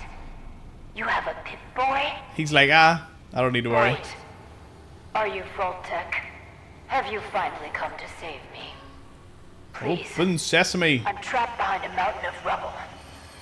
The key to freeing me is getting the workshop operational. First, lift the security lockdown and get to the reactor room. So this whole settlement vault thing is actually a list of quests disguised. You know, It's been hard to it's just building a vault. That's all it is. so many years stranded here. For whatever reason, I never But you wanted can nor assure needed to do Dr. this. Ron, if he's even still around, that I have used the time productively. The great work is ready to be. So once you open the terminal there, clear the debris, and there's your woman you were talking to, Overseer Barstow. Now you go through a series of quests in which you eventually build out this gigantic room into a vault. I wish someone had pre-built a nice vault and I could have just fed them resources again. I don't even think it's the lazy man option. I think it's more so some people just don't find the aspect of building the settlement. Slight customization, cool, but that's about it. Now this place is huge. There are several tunnels. There's the east sector. Once you clear away the debris, by the way, don't clear away the debris if you don't want to fight enemies from certain directions. Should mention the Mechanist Lair at least never gets attacked. I suppose it's got that going for it. So yeah, this section takes you all the way down to where eventually you'll be able to build a ton of water purifiers in its own little section. Firstly, you got to clear out all the Mirelurks. Then you've got this thing, which is without a doubt one of the maddest things I've ever seen. It's like an industrial water purifier thing that gives, I think it gives like 100 water, which is pretty awesome. So you got to kill all the Mirelurks before you unlock the rest of it, and then that means that this tunnel can be attacked. So you have to place extra turrets in order to, you know, keep it nice. And then you get that one dude that you torture the life out of for the entire duration of the quest line. I suppose that's kind of cool, to a degree. Then you can get rid of some of the other debris fields around here. If I swap back in, it should let me. Take away the rock slide. And once again, another rather large sector that you can build into. As you clear through it, you get more access to more areas to keep building the vault. I'm pretty sure this is the bit that you remove. There's like a death claw behind it. Yep. Yeah, there's a wee sleeping death claw in here with loads of mole rats. So once you take that away, you can mine some uranium.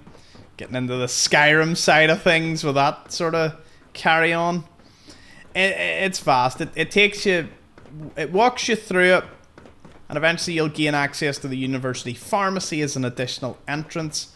Basically, every entrance you open creates more problems in a sense, but you've got to do it for the quest line. So, yeah, the less the better. It's also crawling with ghouls, but she'll take you through and you'll be able to build a vault.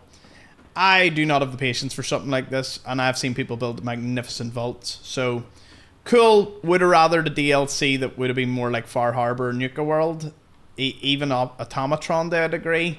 It does provide a bit of a quest line, but nothing, like, it is all focused on building a vault, which isn't my cup of tea, but for some people, it's awesome. And, well, that is fair enough. The last other honourable mention's home plate. And home plate is located in Diamond City. You pay your woman like 2,000 caps, or is it 4,000 or 5,000? I think it's pretty expensive. And you can build a wee settlement in the middle of the city.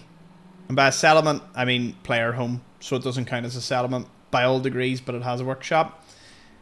And that covers the entirety of the map. We haven't missed any. At least I don't think I have. Now, my favourite is Starlight Sanctuary Hills. They're my top two. If you want me to throw in a third one, Nordhagen Beach. They're my top three. I love all three of those. They're goats. Hate Cottage, Coastal Cottage. Hate Murkwater, and I definitely hate Jamaica Plain. They're my worst three. Most pointless is probably Jamaica Plain, but it's tied with Murkwater.